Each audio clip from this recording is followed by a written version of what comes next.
on the PC, you have to wait 6 seconds for the tools to refresh. At first I thought I should spam lure one central area to get everyone in one spot and keep them there, but apparently that's bad, as I was told from a tip after dying. So then, I'm not gonna lie, I just started spamming the audio lure all through a bunch of different rooms and random areas, and doing that just worked.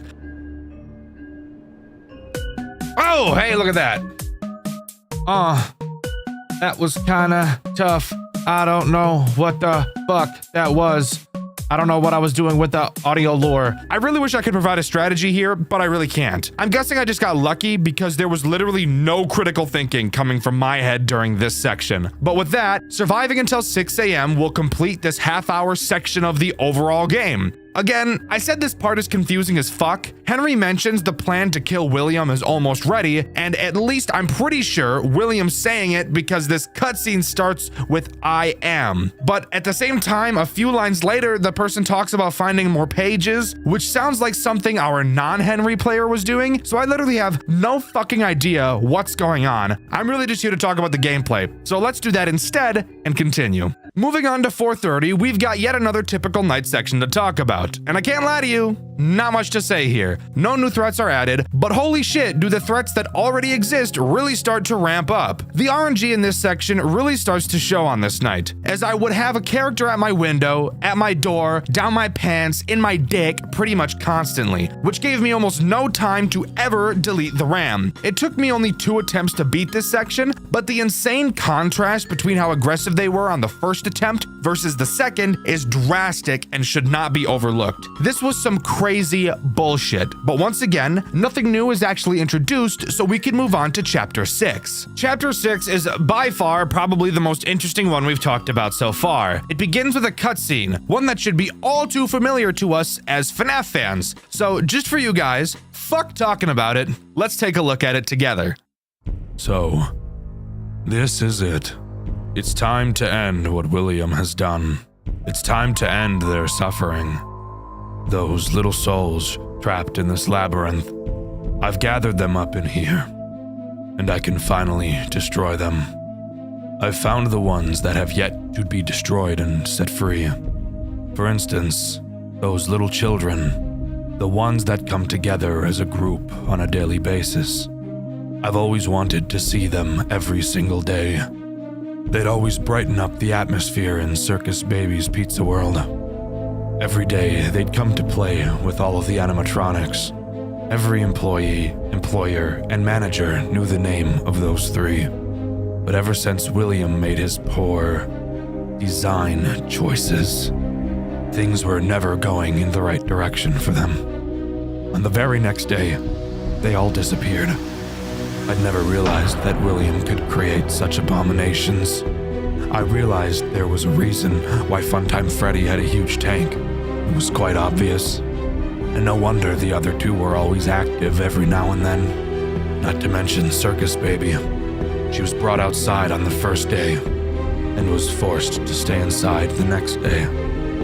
It's such a misery, to be honest. I wasn't the only one who saw Circus Baby capture Elizabeth.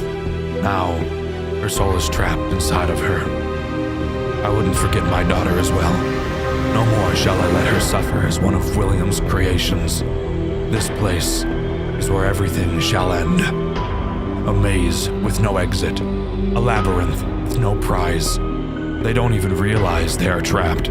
For some of them, I believe there is peace and perhaps more. Although, for you, William, the darkest pit of hell is ready to swallow you whole. You will keep burning and burning along with the creations of your own. This is where the story ends. For my daughter, the other innocent children, and William, this ends for all of us. End communication. God, it doesn't matter how many times I hear the FNAF 6 Henry speech, every single time I hear it, it gives me chills. Easily one of the best monologues in gaming history, right up there with the definition of insanity speech from Voss. Try to find a better speech, I fucking dare you. Anyways, on to what we actually have to do during this section after that cutscene. Well, it's very weird, to say the least. In it, we play as the puppet, wandering through a dark forest. Scattered around are the 5 souls of the missing children, each with a color above their head. We know that at this point we're playing as Charlie, Henry's daughter, obviously. After a bit of searching, we're told to find all of the magic to set them free. Hidden around the forest are several weird magic orbs. After collecting 3, we can begin to set the children free. We do so by finding 5 colored cupcakes around the map, and taking each colored cupcake to its respective colored child. Pause. That sounds terrible. Anyways, after doing so, we hear from Henry again. He thanks his daughter for saving the children, boasts about William finally being gone. He mentions he has all the Freddy files. He said it! He said it! And with that, we're ready to move on to the final part of our shift, wherein after we should hopefully have the cops arrive. Because if you recall, that's literally the first thing we did. Call the police, and they're somehow still not here yet, which is completely crazy, I will add. But who cares? Let's move on to the final shift. And here we are at the final chapter of the game. What's new to talk about in this final section? A cool final boss fight night? No, it's nothing new. Same shit, different day, really. But what is interesting is what happens afterwards. Henry arrives at some door. I assume it's the door to the building. He says way too much shit nobody cares about. Like deadass, he talks for so fucking long. Bro just recaps the whole game. It was so fucking boring, I'm not even gonna put you guys through it. Point is, he collected all the Freddy files, which helped him remember what William did or something, and now William's dead. Cool. Children are free. Great. Now all we have left to do is stop Fazbear Entertainment from ever coming back. How is he going to do that? Well, lucky us, that's not our fucking problem to figure out, because Henry opens the doors and the credits roll and the Freddy files comes to a close. Wait.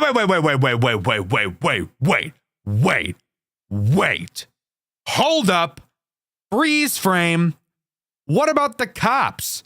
Do we not remember that this game began with a phone call to the police? Where the fuck are they? Were we Henry the entire time? Or are we jumping back and forth between 2 people? And if we were Henry the entire time, where the fuck are the cops? Why did we call them if we ended up leaving the building by ourselves anyways? What the fuck is going on? Also, if that wasn't a big enough of a fuck you, this game actually still isn't done. After the credits finish rolling, the fucking creator of the game starts talking to us and goes on a whole fucking monologue about having to do a whole bunch of shit to do something. I have no fucking idea. I was hardly paying attention. Basically, we have to go back to an earlier chapter with a locked door, find a key, open the door, but not before going to another chapter where we typed in a code and instead type in his name. Whose name? I have no fucking clue. Then open the door, go to another chapter to a room that we never did anything in, find another key or something, then play 4 minigames in the extras menu, but do something specific in them to find a key in all 4, then go to the survival mode of the game, which isn't even made, by the way. Click the bottom of the screen on an invisible fucking button, then you're teleported to a room with 4 keyholes and a door, put the 4 keys from the minigame in the holes, unlock the door, and then fucking something happens. Do I have any idea what happens? No, not at all. Well, luckily for us, I found a guy that actually did it. Shout out to Tanzi Natali for actually doing all this bullshit so that I didn't have to. Basically, there's a final boss fight with a character named Null, and it's just like a bullet hell, except shitty. Then the creator talks to us again. Apparently, the creator of the game inserted himself into the game as the Red Freddy, who apparently isn't even Golden Freddy, it's just the fucking developer. He says he can, like, change the AI of everything or something. Guys, I'm gonna be so honest, I just don't fucking give a shit. If you guys are curious as to what happened after the Null fight, go watch Tonsi's video about it. Holy shit, I just don't fucking care. But that's all the Freddy Files has to offer. Overall, I do think this game is actually pretty cool. I love the idea of mixing in night sections with the little mini games, and even though lore-wise this game is a confusing clusterfuck, I think from a gameplay standpoint, it was still pretty cool. Even if the gameplay is easy as fuck, at least there's something different to do all the time. Also, the pixel art style is super charming, so that's nice too. I've covered several overwhelming FNAF games on my channel before, and I'm sure I'll cover many more in the future. Today is no different. I've recently stumbled across a fan game dev by the name of Solar Neon, responsible for Late Shift at Nintendo World, which is in a video I've made recently with a very good song along with it. Well, call me surprised when I found out that Solar has actually been working on an entire series of FNAF games, and that 2 of the 6 of them have already been released. Knowing that, I couldn't help myself but get sucked right in, and now I'm going to force you to be sucked in as well. Today, we're going to be talking about Swing Shift at Farley's, a FNAF fan game with some of the darkest and most sinister storytelling I've ever seen. Before we start talking about the actual gameplay loop this game has to offer, I first want to talk about the stylistic choices of this game. Something I noticed is that Swing Shift at Farley's really feels like FNAF 1. A lot of games try to replicate the style and feel of FNAF 1, but I honestly don't think many are capable of doing it. Farley's is definitely one of them. The overall look and feel of the game really reminds me of the original Five Nights at Freddy's, which makes the game feel nostalgic. I love it. Anyways, moving on to talking about Night 1. There is plenty to talk about. Look at the length of the video. Again, the person that made this game also made Late Shift at Nintendo World, so you know we're about to see some of the most creative shit you've ever seen in your entire life. To start, there are a lot of places you're able to move, but before we go down the list talking about them, describing the doors is very important. Swing Shift at Farley's doesn't use a typical power system, which I love. It makes my dick not feel like it's on fire. However, the doors do have their own type of power system involved. When a door is closed, the door's fuse will quickly decrease. If it empties completely, then obviously the door will be forced open. So that bodes the question, what the fuck are we going to do about that? Very epic answer, I will say, and this brings up probably my favorite mechanic. As I said, there are multiple rooms you can go to from the office. Turning to the left door, you can turn once more and go to some weird back room area. I think this is a hallway. Then, turning once more, you can go to a storage room. Inside of this storage room, you can grab a new fuse. But of course, it's not just as simple as grabbing the fuse, as there is a minigame you have to complete first. A bar will appear at the bottom of your screen, and an arrow will slide back and forth. You have to time and click when the arrow is in the middle of the bar 3 times in a row for you to be able to pull out the fuse. I guess we have to really put our backs into picking up this fuse that probably weighs as much as all of the food in your mom's fridge combined. Get it? Because a fuse is very light, and your mom's fridge is empty because she ate it all? Yeah, you got it. Directly behind you while looking at the camera monitor is where your fuse box is located. You can remove an empty fuse and replace it with a new one you grabbed. However, the fuse has to be empty before you can replace it. So this will lead to you having to forcefully make your door run out of power at times. But that will make more sense once we start talking about the actual threats this night introduces. Speaking of which, let's do that now. Night 1 only introduces 2 threats. However, they both go on to serve a very important purpose. So let's talk about Basil first. Basil is this weird fucking dog thing. His goal is to attack your left door. He will make his way through the cameras and eventually make it to your door. However, something interesting you'll notice about Basil and your hallways for that matter is that they have no lights. So you won't actually be able to see Basil at your door, nor does he make a sound cue informing you he's there. So that poses the question. How are you supposed to know he's there? Something about Basil, and every animatronic in this game, is that unlike characters from some other FNAF games, they will never move backwards. So once Basil gets to his final camera before attacking, once he leaves that camera, you know for a fact he's at your door and you need to close it. This leads to you needing to constantly watch the cameras to track the characters, something I've noticed a lot of other FNAF games are unable to do without adding a music box or finding them on the cameras mechanic. See, fellow game devs, this game is proof that you can find an interesting way to use the cameras that isn't those 2 things. Basil will bang on the door when he leaves so you can open it again. In general, 1 fuse usually lasts about 2 attacks from characters before you should let it run out and replace it. Charlie is the next character introduced, and she does literally the exact same thing as Basil, except she attacks your right door. Not much more to say about her. Night 2 introduces 2 new threats, each of them doing something different, adding a lot more stress to this game.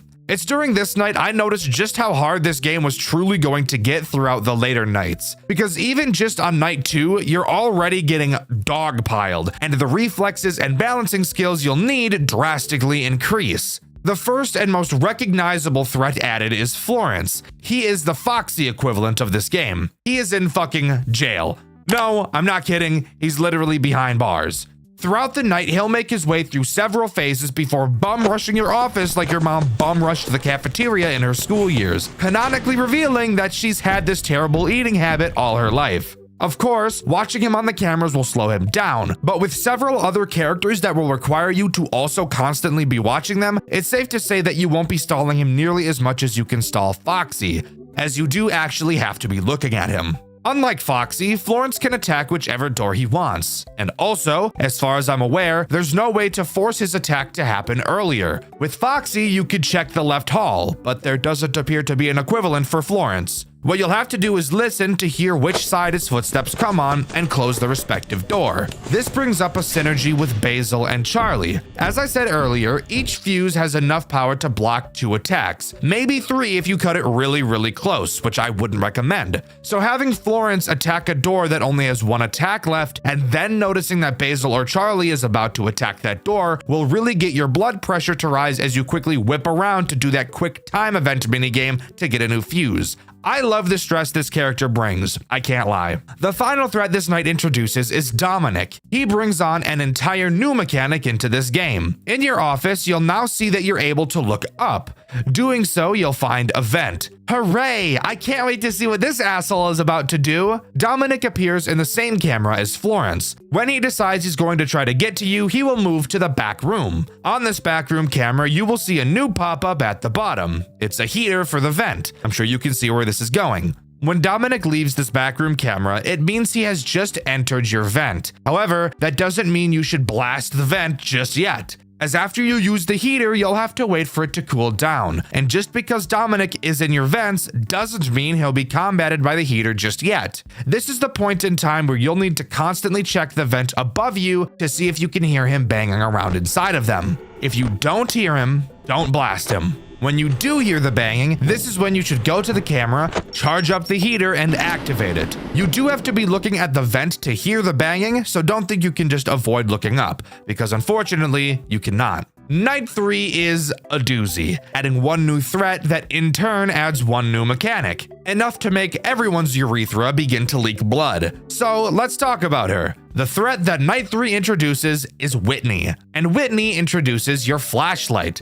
I bet you can already guess what she's going to do. Whitney has 3 avenues she can attack you from: your left door, your right door, and the vent above you. She will wander around the cameras and eventually pick one to attack. When she is at one of those locations, you have to spam your flashlight at her until she goes away. However, something you may have wondered, and no, this flashlight does not work how most FNAF flashlights tend to, as this one is much worse. The rate at which the battery drains from this flashlight is a lunacy. So, to compensate, you're able to charge it back up. But how do you do this, you might ask? Well, on the cameras, you will see a new pop-up. Using this pop-up, you can slowly recharge your flashlight. The problem with this? Obviously, aside from the fact that it's just a fucking music box, which I hate, is that the camera in which this pop-up is on teleports to a random camera whenever it damn well pleases. Did you just fucking hear me? The music box mechanic, aka my second least favorite mechanic of all time, is a find them on the camera mechanic, aka my number 1 least favorite mechanic of all time. This fucking charging flashlight pop-up is the combination of my 2 least favorite things, and they happen at the same goddamn time. You can't make this shit up, bro. When I first saw this, my penis instantly wilted like a flower and died. Fuck me. And that's not even the end of it, as Whitney behaves in the same way as Charlie and Basil. There is no sound cue for when she arrives at any of the 3 places she can arrive, and you also can't tell if she's there without flashing your light, which I've already explained drains way too quickly for you to just be flashing it all willy-nilly. So you have to track her exactly how you have to track Charlie and Basil. There's not even a crazy amount of characters, yet this is quickly becoming one of the most stressful FNAF games I've ever played. And don't even get me started on how stressful this game gets when you go about replacing your fuses. You will be spending a majority of your time staring at the cameras, especially on later nights when the characters are moving pretty quickly. So having to spend a fuck ton of time grabbing the fuse and replacing it will guarantee that you lose track of literally every character you were watching. It's so stressful, and while I'm not a huge fan of being stressed out, if you could believe that, I do still think it's really cool how this game is able to pull that off. Night 4, and again, just as Five Nights at Freddy's did, Night 4 introduces the big bad antagonist himself, Farley. And let me tell you, he's honestly probably the least threatening character this game's seen so far, with a mechanic that makes him sound a lot scarier than he really is. Let's talk about it. Farley works in the exact same way as Charlie. The goal is to make it to your right door. However, the big catch with Farley is that you can't see him on your cameras. And of course, we already know we can't see door characters at our door. So how do we know where Farley is? Well, every time that Farley moves, he will laugh, which by the way, if you were curious, is just FNAF 1 Freddy's laugh. You will have to keep track throughout the night of how many times Farley laughs, as every 5th laugh will signal that Farley is now at your right door and that you need to close it. And this is where this game introduces a mechanic so cool, yet so useless. In your office, you will now see you have a little notepad. Using this notepad, you will be able to leave little tally marks. Now, why would you need to leave little tally marks? Well, this is this game's way of letting you keep track of how many times Farley has moved so you don't have to just remember. Every time you hear him laugh, open your notepad and mark a line. Once you deal with his attack, switch to your eraser, erase it, and start again. I think this is super cute and unique. I've never seen a FNAF game do something like this before, as most would probably prefer you just remember it yourself because that's way more AIDS inducing. However, the way the rest of this game controls does bring up an issue with this otherwise awesome mechanic. I have 2 hands, in case you weren't aware, and on my 2 hands, 5 fingers are attached each. What's stopping me from counting Farley's movements on my hand? Doing this is actually a much better choice in my opinion, since it eliminates the time it would otherwise take to drop the camera, open the notebook, mark it down, close the notebook, and then reopen the camera. I think there's a very simple way to solve this problem and further encourage the player to actually use the notebook. All you would have to do is make another mechanic use a keybind. For example, instead of Whitney and the QuickTime event to get the fuse being controlled by the mouse, why not bind both of those systems to your control key? That way the player will have one hand on the mouse and the other on the keyboard most of the night, making it so that using the in-game notepad would make much more sense since you wouldn't have that open hand. I think the idea of the notepad is super nice, and while totally unnecessary, I think if it was encouraged in a more natural way, it would actually be one of the most interesting mechanics I've ever seen in one of these FNAF fan games. But as it exists right now, I just don't see any real reason to use it.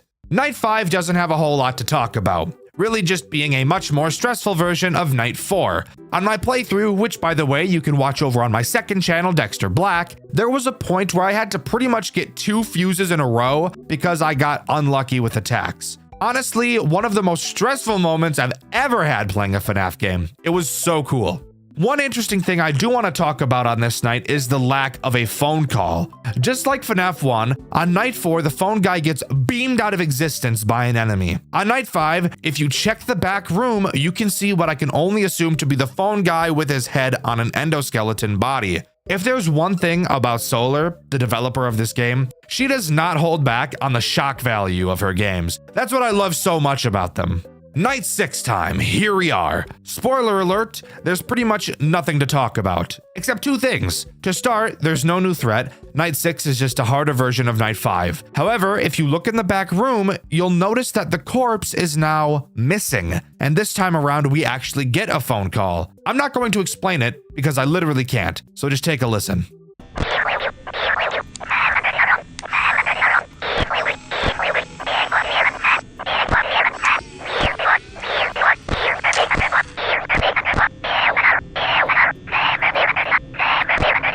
Now you might be asking, Dxtr, what the fuck was that and why did you even show it to me? Well, dear viewer, if you reverse it, you'll hear the following, which I've added captions to.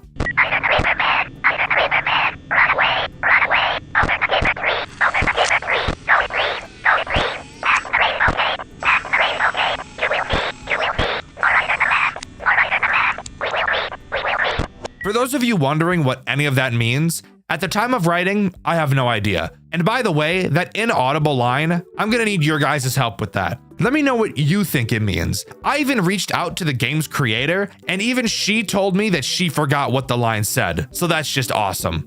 But I'm not quite done talking about this game just yet. No, I found something interesting hidden inside of the game.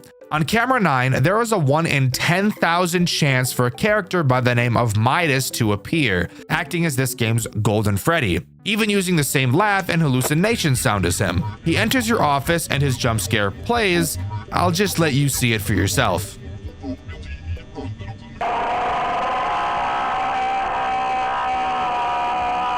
So yeah, that's disturbing. As mentioned, that character's name is Midas. I have no idea who this character is supposed to be. However, I do know that we will be finding out, as Solar Neon plans on creating 6 games in the Farley series, and I'm totally looking forward to them. There are still a few more secrets I was able to uncover. In the room where you grab a new fuse box, you'll notice a stack of papers on the ground. Upon picking the papers up, you will see one of the following 3 papers. The first shows a wanted poster for a man inside of what appears to be a bunny costume. It's only a police sketch, but we can see they're wanted for murder. The second paper reads, "Bodies found in local river." In a shocking turn of events, the body of missing boy Thomas Fiver has been found under a bridge in Shantytown. According to the Utah Police Department, Thomas's body was stuffed inside a garbage bag with his head removed. The head has still not been recovered. A note addressed to the police was also found with Thomas's body, written by the Guillotine Killer. This has been revealed to be his 3rd victim. The Guillotine Killer, possibly giving a name to the killer in the previous paper, obviously being called that name for decapitating his victims. Another kid killer. Fantastic, but what did we expect, I suppose? And victim number 3. I wonder how many there are in total. The 3rd paper reads, 6 children now reported missing. Over the coming weeks, 6 children have vanished in Shantytown, Utah. While 2 of the missing children have no leads, it is believed that they are further victims of the infamous Guillotine Killer. Utah Police Chief Edward Cal has stated that they are expecting letters from the killer soon, potentially tying the 2 other children to his spree. Police are hoping to apprehend the killer soon. Well, that answers my question. 6 children this time around. Quite the hefty number, but nothing compared to my 12, but that's not important. What is important is that I lied and there's actually 1 other paper to be found. However, the only way you can get it is if you've been attacked by Midas. So, 1 in 10,000. Your chances aren't great, but lucky you, I'll just show you what the paper is. So it appears Midas came from another restaurant by the name of Midas's Galactic Pizza Palace. Also on this paper, you can see some possible other names for this character, being able to make out Mike, Monty, and Max. As you can tell, this is a napkin, clearly showing that this was a very early idea for a restaurant, even having multiple food ideas like burger and barbecue before settling on pizza, apparently stating that burgers are, quote, too easy to fuck up. And then of course, the sketch of Midas with his absolutely fucking massive veiny head. Disgusting, by the way. So, with the 5 other confirmed games on the way, there's still a lot to unravel this time. And you better believe I'll be here to cover it when it comes around. But as far as I'm aware, that's all Swing Shift at Farley's has to offer. Overall, I think this game is easily one of the most creative pieces of fan game work I've ever seen. Solar Neon is so open to trying new and unique things, and I love that. I'm super looking forward to the other 5 games, and I can't wait to cover them on Dxtr Black, and of course, over on this channel. Hold up, guys! As I was working on this video, the 2nd game in the Farley series, Swing Shift at Farley's Jr., actually released. And I thought, well, why not add that game to this video as well? So instead of ending the video right here where I was about to, let's go ahead and jump into Swing Shift at Farley's Jr. So, this is kind of awkward, isn't it? I bet you were getting ready to click off the video and now we have a whole nother game to cover. Well, be grateful, I guess. Farley's Jr. starts with a very FNAF 2 style opening. We're sitting in the POV of who I can only assume to be Farley. We can look left and right and see Basil and Charlie accompanying us. Shortly after the minigame ends, we're booted to the main menu where we can see the toy animatronics. What the fuck? Like, these things literally look like the FNAF characters. But rest assured, they are not. Upon starting the game, we're greeted by a newspaper, stating that this time around we aren't monitoring a restaurant, but an entire mall. Awesome. That doesn't sound like there's about to be a metric fuck ton of characters, now does it? Night 1 has a phone call that's like 5 fucking minutes long, and I'm not going to waste my time talking about it. It's your typical Night 1 bullshit, and he explains the characters we'll have to deal with. But of course, if I just let him do that, then I wouldn't really have a job, now would I? So let's start by talking about the tools at our disposal, because there are a hell of a lot more this time around. To start, let's get the obvious out of the way. We have a Farley mask that we can use. However, you may notice the 4 buttons inside of this mask. Don't worry, we'll talk about them in a bit. You can also use your camera to flash the hallway in front of you for a short period of time. However, every time you do, you'll lose 1 film reel. Throughout the cameras, you can find film reels lying around and pick them up. Also in the cameras, you can flash and hold your light on them so that you can actually see, which is very nice. You may also notice music box symbols on a good majority of the cameras. Don't worry, we will also talk about that in a bit. But that's really it in terms of mechanics that actually matter at this point in time, which means we can move on to talking about the threats this night introduces. Night 1 introduces a whopping 4 threats, already matching pretty much the entire crew of the first game, so this is about to get scary. The first ones we'll talk about are Basil Jr. and Charlie Jr., these being the toy variants of the originals. The reason I mentioned talking about both of them is because they both literally do the exact same thing, so no point in talking about them individually. If you couldn't guess because you have a brain deficiency, their goal is to make it to your office through the big hallway in front of you. Since this hallway in front of you is so dark, you won't actually be able to see them if they're there. However, there are 2 things you can do to verify if they are. To start, you can obviously flash the hallway with your camera and check. However, if you don't want to waste a film reel, there is another way. Characters in Farley's Jr. will not move backwards, so once they make it to the hallway camera, if you ever see them leave that camera, that guarantees they'll be in your hallway. So once you know they're in your hallway, all you have to do is put your mask on. Except, as I'm sure you could have guessed, the buttons don't work like a normal FNAF mask. Upon a character entering your office, their eyes will glow 1 of 4 colors. Depending on which color they are is which color you'll have to press inside of the mask. Once you do this, their eyes will switch to another color. Repeat this process until you've pressed 4 buttons and they will finally leave your office. I don't think I need to explain to you how fucking awesome this is. Solar Neon was able to take one of the most overused FNAF mechanics of all time and add a twist to it that makes it feel new. Does it make a whole lot of sense? No, not really, but it's still really fucking awesome and I love it. The next threat this night introduces is Farley Jr. He works in the exact same way as Basil and Charlie Jr., but with one very frustrating difference. Remember how in the first game Farley would hide in your blind spots? Yeah? Well, Farley Jr. does the exact same thing, except this time around, he doesn't make sound cues when he moves. So that brings up the very appropriate question, how the hell are you supposed to know where he is? Fantastic question that is! If you look at your cameras, you'll notice a large tracker button at the top. Whenever you click that tracker, it will show you which camera Farley Jr. is currently in. However, every time you use the tracker, you have to wait an entire century to be able to use it again. This is literally the only way to tell where Farley Jr. is, so you'll have to get pretty lucky with your timings of this, especially on later nights. With the juniors out of the way, we can move on to the final threat that Night 1 introduces, that being the marionette. Oh boy, I promise you this thing is way worse than you could ever imagine. Of course, this marionette uses a music box mechanic. However, the music box is located on the desk in your office, so you don't have to open your cameras to use it, which I honestly thought was great. But is there a catch? Are you retarded? Of course there's a catch. There's always a catch. The marionette can move throughout the night. The way she moves? Take a fucking guess. Exactly! At random, she'll make a sound cue signifying that she's teleported to a random camera. Another find them on the camera mechanic mixed with a music box mechanic. All right, fine. I've liked everything Solar Neon has done so far. Maybe if I look deep inside my cold, dead heart, I can find it in me to look past this. Maybe. When the marionette moves, you'll have to find which camera she went to and toggle the music box to said camera using the music box button I mentioned earlier. So while yes, you can wind it from your office, you're still not free of the worst fucking mechanic ever thought of by man. So, that was a lot to introduce in one night, and we've still got 4 or 5 more of these to go. To discover how bad it's going to get, stick around, because I get the really funny feeling that the further we jump into this game, the further my sanity is going to split. Oh my god. I don't even know what to say. Here we are on night 2, And this night is really going to show just how fucking difficult this game is about to be.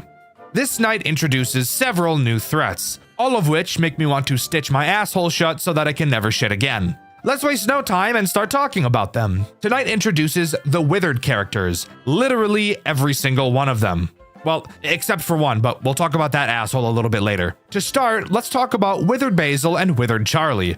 I'm going to talk about these two together because just like their junior variants, they both fundamentally do the same thing. On night 2, you'll notice in your office you can now pull 2 gates closed on both sides of you. These gates are important for these 2 threats. Withered Basil and Charlie's goal is to get to your office through these gates. Basil will attack the left and Charlie will attack the right.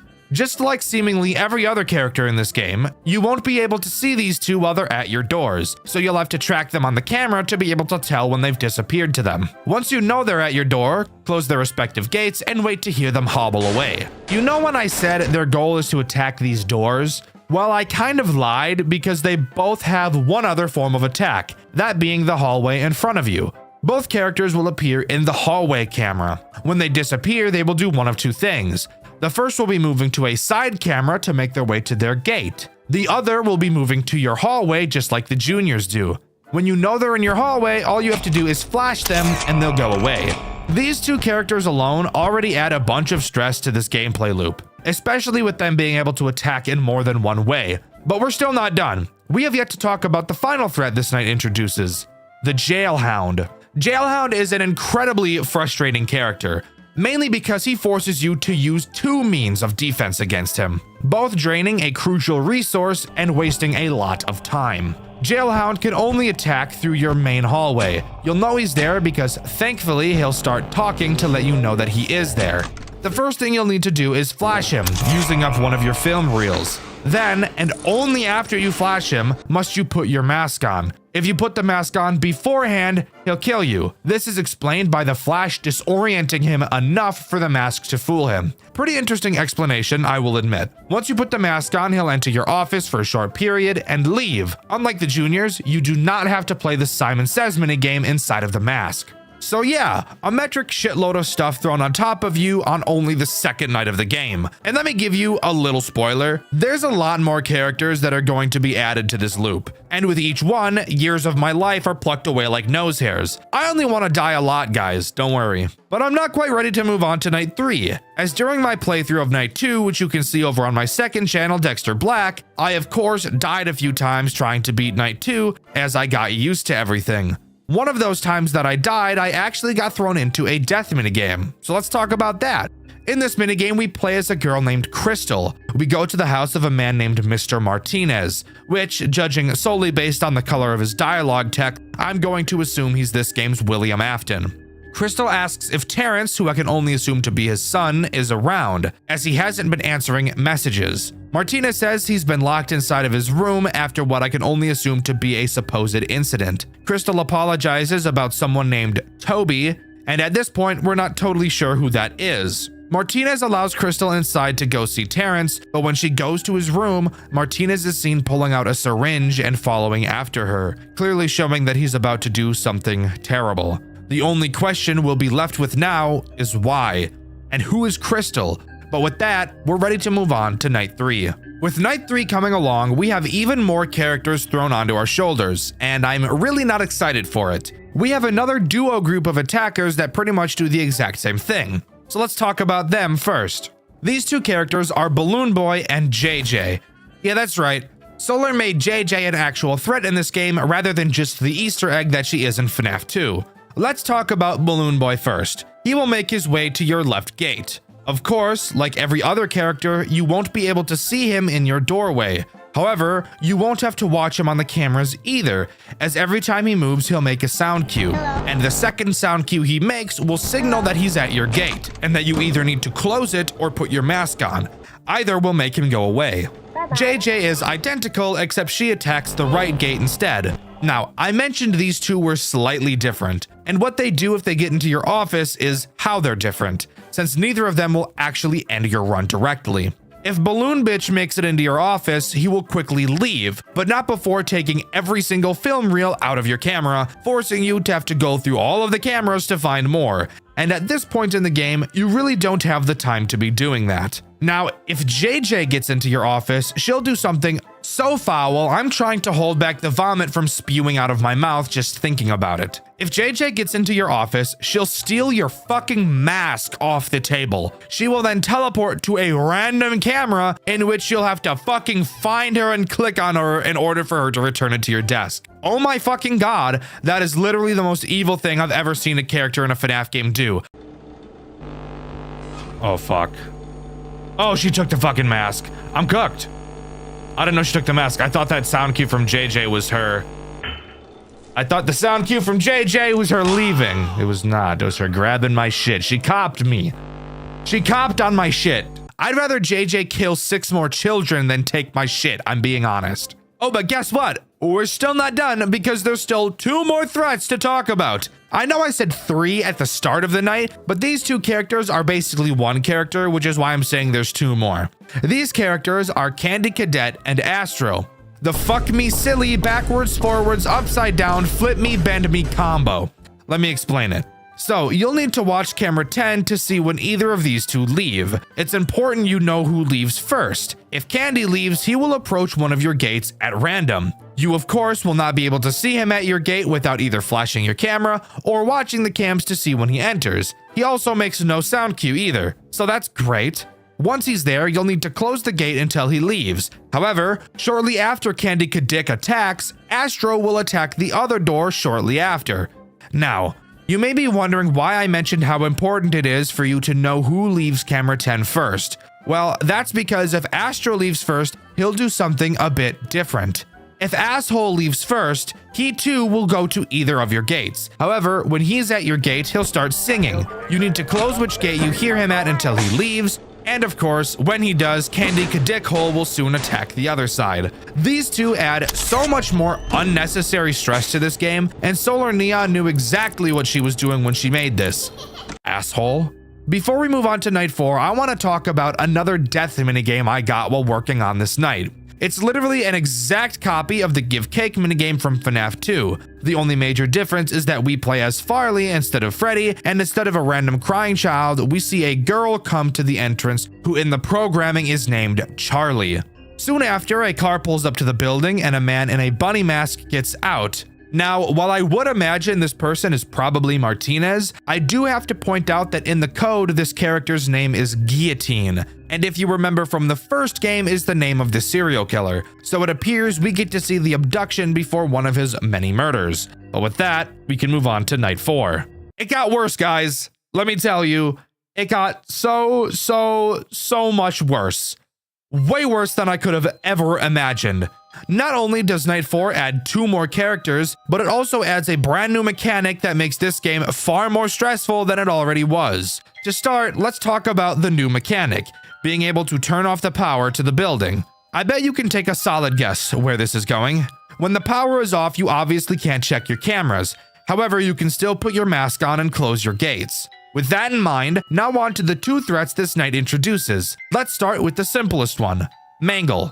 Mangle has 2 ways of getting into your office, the big hallway in front of you, and the vent that's on camera 9.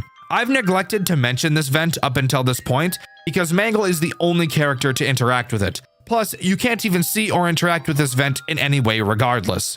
When you see Mangle in your hallway in front of you, you'll have to shut the building's power off. She'll swoop into the office for a few seconds and then leave, wherein you can then turn it back on. The vent is pretty much the same, but since you can't see the vent, the way you'll know you have to shut the power off is when you hear her in your vent. Turning off the power throughout the night when watching the cameras is so integral to this game's cycle is absolutely brutal. And the final character introduced on this night doesn't help with that at all.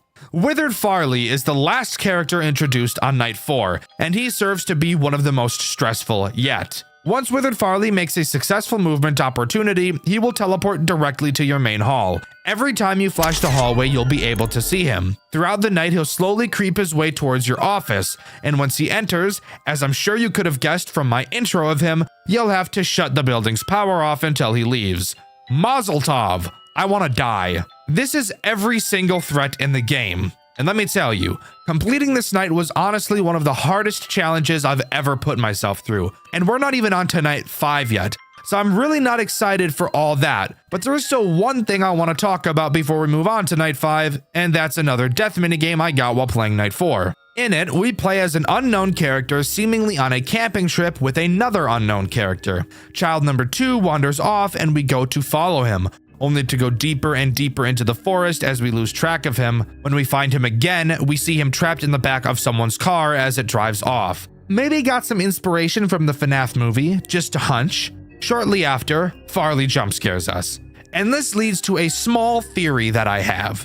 I get the feeling that for each of these minigames, depending on who jump scares us at the end of them is meant to hint at who the stolen child in said minigame would go on to possess.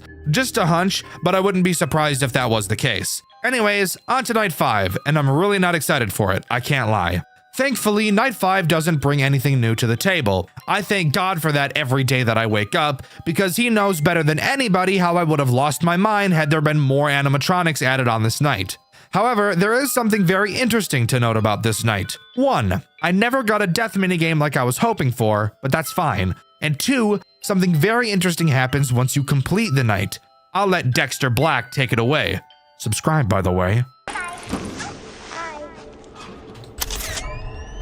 Woo!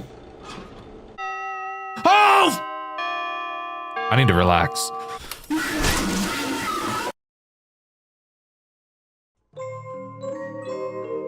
Wait, what? Mangle still kills you? What the fuck? That's right. Mangle kills you. And when reading the newspaper after the fact, we see that we've been playing as Jeremy Fitzgerald this whole time. Wowee! I'm leaking. What? But with the information of our player now being dead, who's to say what's going to happen on night 6? I'm not sure, and I'm very, very excited. Night 6 is pretty interesting, so let's just jump right into it. To start, we're now playing as Mr. Martinez, both the man who was holding the syringe in an earlier death minigame we talked about, and the man I suspect to be the guillotine killer. In our phone call, we actually get to hear the conversation between Mr. Martinez and the phone guy, and I think listening to it for yourself will be much better than me describing it to you. Fancy seeing you there, Mr. Martinez. And on a night like tonight. Why are you interrupting my night, Gretchen? You tell me, Vincent. Poking around my mall, and during an active investigation, no less. God. You know, I gave you a lot of time. More than I've given most of my vendors. But no. First your hunks of metal fuck with my staff. Then those kids go missing. The cops start ripping my business up. That poor Jeremy kid gets his head smashed in by one of your freaks. The one you told me you would fix. And I now find you there, doing God knows what. Now what is that supposed to mean? Oh, I think you've got a pretty damn fine clue. Are you threatening me, Gretchen? I'm not sure baseless accusations are a good look for you. Then let me make it simple. If you're not out by the time I get there, I'll throw you out myself. Is that right now? Yeah, it is. Want to know why? Because I've been in this business long enough to know what scum is. Whatever mess you've made, I want it cleaned up. Otherwise, the police might be expecting a little tip soon. I think this further adds to my confirmation that yes, Mr. Martinez is 100% the guillotine killer and this game's Afton. This night really serves to be a much harder version of night 5. However, to my surprise, one new character is actually added, that being Midas, the secret character from the first game. He acts in the exact same way as Golden Freddy does in FNAF 2. Occasionally, when you drop your monitor, he'll be in your office. If you don't raise your monitor again fast enough, he'll kill you, easily becoming the most frustrating character in this game in my opinion, as the crazy amount of shit going on is already hard enough to keep track of in your head, but adding this bullshit guy on top of it really serves to make my head explode. However, it did lead to my crazy completion of Night 6.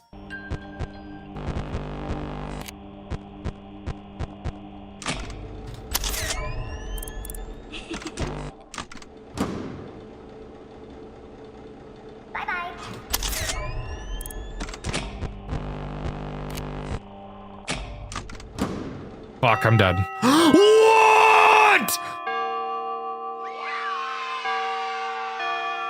Holy shit! Tell me that's not the craziest completion you've ever seen. Yeah, I thought so. But with that, Farley's Jr. closes down due to a bunch of bullshit that was completely expected, and Swing Shift at Farley's Jr. comes to a close. At least, that would be the case if we didn't have a bit more lore stuff to talk about, since with Midas actually showing up, I'm sure you could have assumed there's some stuff I was able to find. To start, by going into the extras menu and checking out the characters, moving over to the withered characters, you'll actually see missing posters for each of them, adding to my theory of depending on who jump scares you equating to who the dead child possessed, with Garrett possessing Farley, Charlie Emily possessing Basil, Terrence Martinez and Crystal possessing Jailhound, and an unknown person possessing Charlie. Why is this unknown? Well, because I never actually got Charlie's death minigame. But let's go take a look at it, shall we? In this minigame, we play as Susie Rosa. We walk around town until we eventually stumble across our dog, dead in the middle of the road, clearly being hit by a car. Shortly after, a car pulls up next to us and the guillotine killer steps out, telling us that he can fix our dog if we get in the car with him. And I'm sure you can imagine what he does to her next. And speaking of minigames, there's still plenty to cover. Let's rapid fire through the minigames I never got in my playthrough over on my second channel, Dxtr Black, starting with the minigame called Riverbed. We play as an unnamed little boy in the rain. We walk past the place where Susie's dog was killed, and continuing forward, we see the guillotine killer dropping the body of presumably one of his victims in the lake before he is then attacked. And if you remember, this is probably his third victim, which was referenced in one of the papers in Farley's 1. The next minigame is called Save Them. We play as Withered Farley as we follow the marionette through the building. She spells out save them as we travel, but before we can get to the exit, the killer steps in and smashes the marionette to pieces. And finally, we have Late Night, a minigame that's really just a cutscene. We watch a mother talking on a payphone while her daughter is clearly trying to get her attention. Eventually, she wanders off, only for us to see the killer's car whiz by, presumably, I would imagine, hitting her with it, although no sound cue is heard to indicate that. The mother goes to look for her, and then we get jump scared by the marionette, which would tell me that this little girl would go on to possess her. Oh yeah, there actually is another minigame that I got, I just didn't mention it for some reason, so I'll mention it now. It's called I'm Sorry. This one is also just a cutscene, and in a much different style from the others. A boy is sitting in the hospital with Mr. Martinez. They're watching the corpse of an unknown person completely wrapped in gauze. Looking back at Martinez, we see this unsettling image. And with that, that's all of the cutscenes in this game covered. However, we're still not quite done talking about stuff I was able to find. To start, there are several newspaper articles to read just like in the first game. Each appears at random when you click the paper stack in your office. They read, Marvelous Mimic Man. The winner of the 1995 Henton's Robotic Fair has been announced to be Vincent Martinez's Marvelous Mimic Man. This robot won due to its impressive state-of-the-art AI that allows it to near perfectly mimic the actions and poses of anyone around it. Vincent Martinez, the proud creator of the Mimic Man, has made a statement on winning first place. I am honored to receive this award. Thank you to the judges and especially the voters who made this happen. I hope to show you more of the Mimic Man and other creations like him soon. Farley's closes its doors. Lawsuit from Showbiz Pizza Time Incorporated closes down beloved family restaurant. After a long and grueling trial, Showbiz Pizza Time Incorporated has won its lawsuit against New Edge Incorporated, the owners of Farley's Fun Zone. The lawsuit alleges that New Edge Incorporated not only plagiarized multiple of its characters, but also stole confidential blueprints and schematics for their animatronic mascots. As a result of New Edge losing the lawsuit, they have been ordered to pay Showbiz Pizza Incorporated $3 million in damages. While New Edge has yet to make a statement, their decision to shut all of their 10 Farley's Fun Zone locations has sent a clear message. Obituaries. Abigail Leslie Emily, September 5th, 1954 to July 30th, 1985. Abigail was born on September 5th of 1954.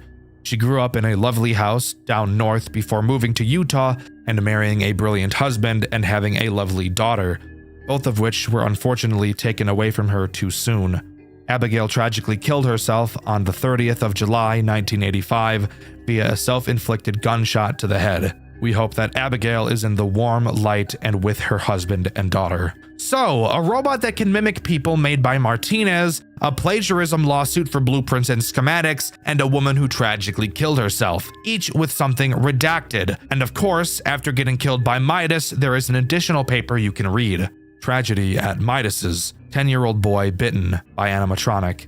This afternoon at Midas's Galactic Pizza Palace, one 10-year-old boy, Tobias Martinez, was bitten by one of the establishment's animatronic characters. It was reported that he was shoved inside its mouth by 4 children who have yet to be identified. Police have not yet confirmed if this is a murder attempt or freak accident, although they are still investigating. Tobias is reportedly in critical condition, with his frontal lobe nearly severed. The owners of Midas's New Edge Incorporated have yet to make public statement on the matter, aside from suspending all operations at the restaurant. Tobias Martinez was bitten and killed at Midas's. I wonder if this isn't the person we see in the hospital bed in the I'm Sorry minigame, as this is clearly this game's equivalent to the Fredbear bite. And since we're drawing parallels, let's draw another one. In the weird phone call all the way in Farley's 1, the first line mentions a riverbed. And what do we see in one of the death minigames? That's right, the guillotine killer throwing a body into a riverbed. Whose body this is, though? No other than Thomas Fiver, Martinez's 3rd victim. But with that, as far as I'm aware, is everything that the first 2 Farley's games have to offer. I'm incredibly excited for the rest of the series that Solar has planned, and she's actually shown me a sneak peek of the 3rd game. I'm obviously not going to spoil anything, but it looks crazy. Overall, both of the Farley's games are clearly heavily inspired by the original FNAF games, and even seem to be following the original pattern and story these games laid out. And I honestly really like it. Solar is very, very passionate about this project, and you better believe I'll be here to cover the rest of the games as they release. Being overwhelmed, not necessarily something as we people look for in life. There are a lot of things people like to do that don't really make sense to me. Some people like to go cliff jumping or skydiving, something to give them an adrenaline rush, and while I myself would never do it, I can at least understand how that could be appealing. You want to know something nobody ever wants though? To be overwhelmed. This is the reason why a lot of max mode challenges can turn a lot of people off. And the same reason why I have no interest in trying out Hopeless Pursuit. For the love of God, please stop emailing me about Hopeless Pursuit. I'm not doing it. However, recently I found a FNAF game that is one of the most unique FNAF experiences I've ever played. Except there was something very interesting about it. It has to be one of the most overwhelming Five Nights at Freddy's games I've ever played.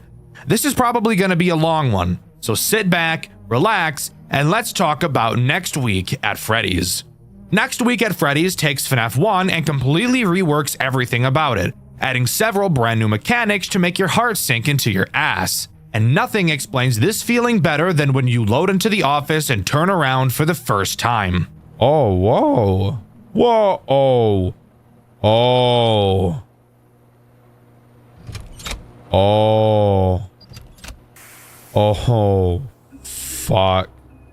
This is the control panel, your main mode of defense throughout this game. If this looks like a lot, that's because it is.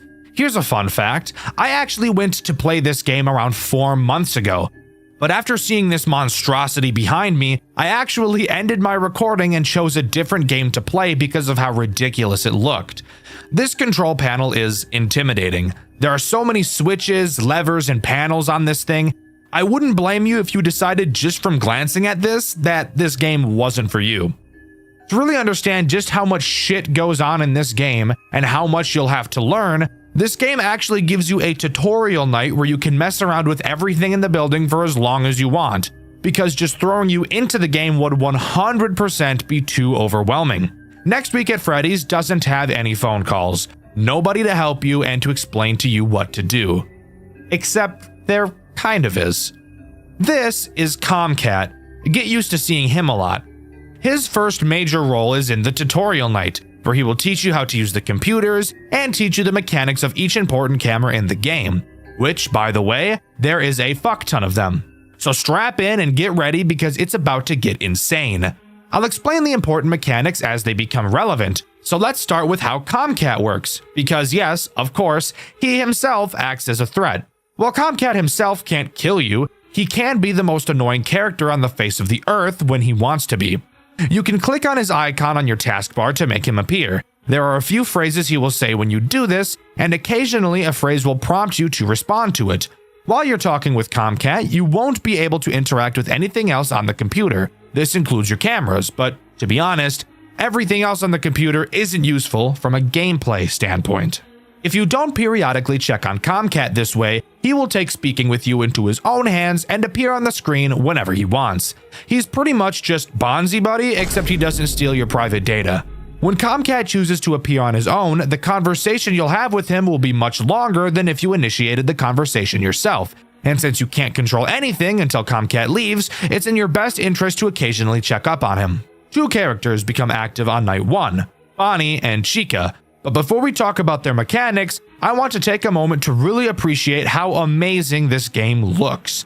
Every little detail looks incredible, especially the animatronics. If you look very closely, you'll be able to see the fuzz from the fabric on the robots. It's honestly some of the coolest stuff I've ever seen. So much attention to detail, it's incredible. But now we can talk about how Bonnie and Chica work. And trust me, these guys do way more than what they do in the official games.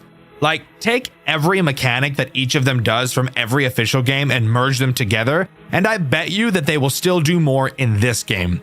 I told you it was overwhelming, so let's get into it. Let's start with Bonnie, since he's usually the baseline, basic FNAF character. The character that should be simple to understand and should pave the way for more interesting mechanics to form off of it in later animatronics. How much could he possibly do? Well, a fuck ton. Like, a shitload. Bonnie's a whole fucking FNAF game by himself, I can't even lie. Bonnie starts on stage. You might be wondering why I'm not just saying what I usually say. Oh, he walks around the building and eventually makes his way to your office. Well, because he's not that simple this time around. So tracking his movements is actually important. Bonnie has 4 possible attack methods. I'm sorry. 4? That's the most insane thing I've ever heard of. And Bonnie is supposed to be the simplest character? I'm mortified of what is yet to come. Well, calm down, buddy. Let's go over each possible route that Bonnie can take, starting with the most basic one, heading to your office. This one is simple. Bonnie will walk to your office, appear in your window for a while, and eventually walk into the doorway where you can really see how fucking hulkingly terrifying these robots are.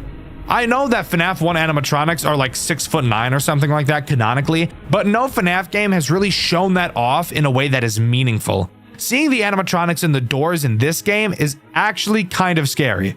Obviously, just close the door and you'll be a-okay. However, do keep in mind that the animatronics in this game like to sit at the door for approximately 12 years, so that's fun. Bonnie's next means of making your life miserable is through attacking the compressor room. What the fuck is the compressor room? Well, now is the time we get to start talking about the control panel, and where this game really starts to become an overwhelming headache. The compressor is a large machine inside of the building. The compressor is what allows the doors all throughout the building to be closed, because as I'm sure you could have guessed, it compresses the air that allows the pistons of the door to work properly. I think. I don't know, I'm not an engineer. If any engineers are watching, explain how wrong I am about compression and pistons or whatever the fuck in the comments. Thanks. Bonnie will try to enter this compressor room through the hallway camera right before your office. You will have to use the control panel behind you to remotely close off the door to the compressor room before Bonnie gets the chance to enter. However, it's moments like these where I need to bring up an issue I was never able to figure out myself. Since this game is made in a 3D environment, unlike the Click Team FNAF games, it gives a lot more room for the characters to move around. So it's very common that you'll be able to see characters in multiple places on the same camera. When it comes to doors like the compressor room, telling exactly where the animatronic's next move is going to be is borderline impossible. Sometimes it's obvious and the character will be standing right next to the door facing it. However, sometimes they'll be miles upon miles away from the fucking door, yet still have their next movement opportunity be into said door. You're not near the door, you're fine. Oh, Chica, you dick. So this leads to you closing doors whenever you see a character on the camera. which a lot of the times the character was never going to enter in the first place, therefore just wasting a fuck ton of power for no reason. If Bonnie manages to get into the compressor room, he'll slap his fat crack all over it and break it, which will require you to reboot your compressor. With your compressor off, you obviously won't be able to shut any of the doors throughout the building. This includes the doors you can close on the cameras. Bonnie's next attack strategy is the camera connections in the server room. This works exactly the same as the compressor room in theory. You can close the door to the server room when an animatronic is close, using the control panel behind you. If Bonnie manages to get inside the server room, he'll drop his big fat stupid balls all over the control panel and fuck up your camera connections, making you unable to see any of the cameras. You will then have to manually reboot them, which along with the compressor reboot takes a very long time. However, I'd argue that not being able to see your cameras affects the gameplay loop a lot more often. Where a lot of FNAF games fail to make the cameras super useful, Next Week at Freddy's succeeds greatly at making the cameras more important than any other tool at your disposal. The final attack strategy that Bonnie can have is activating Foxy, which brings up Foxy altogether. There are actually two different versions of Foxy in this game, the normal one and the scrapped one in the back room. We'll talk about the back room one later. For now, let's focus on the main Foxy. By himself, Foxy is incapable of doing anything and will never attack you, only through the assistance of Bonnie and two other animatronics that can activate him. Bonnie has the chance to enter Pirate's Cove and attempt to activate Foxy. Once Bonnie enters, you won't have a super long time to stop him before Foxy comes for that ass. Whoa, no. Fucking dick! My whole asshole just fell off. It did, just dropped right out. Just dropped, just plop, just fell right out of my ass. Using the special flashlight on the Pirate's Cove camera, you can scare away any unwanted animatronics. However, using this light does temporarily cause higher power usage from everything that uses power. For what reason? I have no fucking idea. I guess God just hates me. If you don't scare Bonnie away fast enough, Foxy will activate and run to your door. If you don't close it fast enough, he'll place his hook into your rectum, and I'm sure you can imagine how unpleasant that would be. If you do close the door on time, just like FNAF 1, he'll take away some of your power. Except unlike FNAF 1, the max he can take isn't 6, instead being like fucking 15% power just disappears out of existence. So really make sure you're watching that Pirate's Cove camera. Whew. There, a couple of pages into the script, and I'm finally done talking about the very first character in this game. Isn't that awesome? Now it's time to talk about Chica. Chica also has 4 different ways to attack you. Isn't that just fucking awesome? Luckily for us, 3 of the mechanics are identical to Bonnie. Obviously, Chica can attack your right door. She can also try to fuck up your cameras using the server room, and she's one of the other characters that will attempt to activate Foxy. However, I have noticed that it seems like Bonnie will attempt to a lot more frequently. However, that may also just be because Bonnie's AI value is typically always higher than Chica's is. The new mechanic that Chica adds is pretty similar to Bonnie's compressor attack, except Chica will attempt to attack your power grid. When you see her near the power grid door, you can obviously close it using the control panel behind you. If she manages to get into the power grid room, she will literally just shut off the power to the entire building, and you'll have to reboot it, which takes quite a long time. The power being turned off is undoubtedly the most dreadful situation you can be in. Not only does it require you to wait a billion years for your power to turn back on, but the power being turned off also turns off the compressor, meaning that after you wait forever for the power to turn back on, you then have to wait forever again for the compressor to turn back on. And on top of that, at the start of each night, you have to boot up the cameras, which takes time in and of itself. So of course, when the power is cut, you'll have to reboot the computer as well. Oh yeah, and don't forget to be checking on Comcat frequently or he'll waste even more of your time. Geez, Dxtr, this sounds pretty complicated, and we haven't even introduced everyone yet? Exactly. We still have a lot more to talk about. But if you want to feel a little bit better, the lower the character's AI, the less likely they are to make the most effective choices, meaning that on night 1, most of the movement will be Bonnie and Chica trying to disable your cameras. I personally didn't have them come to my doors on night 1 at all. Night 2 doesn't add anything new, it just increases the AI of Bonnie and Chica, so chances are you're going to be seeing at least one of them at your door on this night. However, I will be taking this time to talk about what I feel is this game's biggest flaw: time. The nights in this game are long as fuck. I'm talking super fucking long. However long you think they are, they're longer. Most typical FNAF games now will have a real-life second equal 1 in-game minute, meaning that most nights in FNAF games are 6 minutes long. I feel this is a good length for a night, just dividing the in-world night time in minutes by 10. However, Next Week at Freddy's thought it'd be really funny and a little bit quirky to make each in-game minute 2 seconds in real life, meaning that each night in Next Week at Freddy's is a whopping 12 fucking minutes long. Are we serious? I guess I get it. The animatronics move pretty slowly to give you time to properly search for them on the cameras. But 12 minutes? I think I'd rather swallow a grenade and die, thank you. Like, I still beat the whole game, but god damn, losing when you're 11 minutes into a night will really make you question how violent of a person you actually are. Now, something interesting happens after beating night 2. We get thrown into what this game calls nightmare segments. Think of them like this game's version of a post-night minigame, except this time there's actually way more to do and it isn't mind-numbingly boring. Well, okay, the first one is. During this nightmare segment, we wake up in the back room of the restaurant. Is this actually happening or is this a nightmare? I'm not 100% sure, but I'm leaning more towards it being a nightmare just because of the name of the segment. We wake up on the floor and notice that the door is closed and we're stuck inside. We say that someone will surely come to find us, and without even standing up, the nightmare ends. Again, I told you the first one was boring, but they will only get more and more interesting from here, trust me. Moving on to night 3, once again, nothing new is added. The AI of Bonnie and Chica are just increased. But you really have to think, with how many different ways each of them can attack you, and how overwhelming the game's system as a whole is, this is still enough to make each night feel significantly more difficult than the last. Moving on to the second nightmare segment, we're finally able to stand up and really get a good look at our surroundings. The room is very small and very cramped, which would give any normal person a feeling of claustrophobia. We pick up a flashlight that barely does a goddamn thing and start to explore for an exit. It's at this point where I noticed that these nightmare sections would be my least favorite part of the game because of the horrendous mix of both motion blur and horrific head bobbing. But that's really besides the point. We eventually notice a door and recognize that it's just like the one in the office. However, the lever that controls the door is missing. We find it on a desk, but before we can attach it to escape, a throbbing pain comes to our head and we pass out. Night 4 is where we get to talk about the new and final threat this game has to offer. But don't let that fool you, because this threat is a big one. A big stinker. A poopy head for all of you elementary schoolers out there who really shouldn't be watching my channel.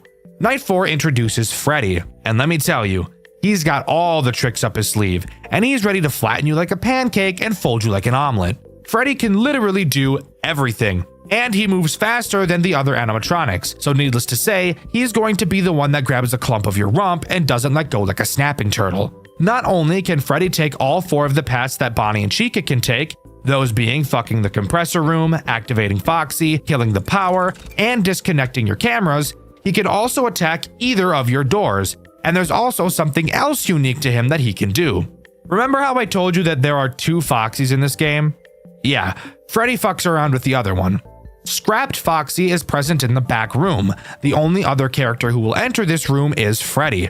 And be careful, because sometimes seeing Freddy on this camera can be pretty difficult, as he has the habit of hiding in the shadows.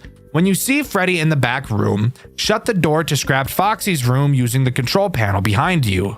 If Freddy manages to get inside, he will send Scrapped Foxy to your office. However, unlike normal Foxy, Scrapped Foxy can attack either of your doors. I personally have no idea how much power he takes away when he pounds on your door, as I'm a fucking god gamer and never had to deal with him.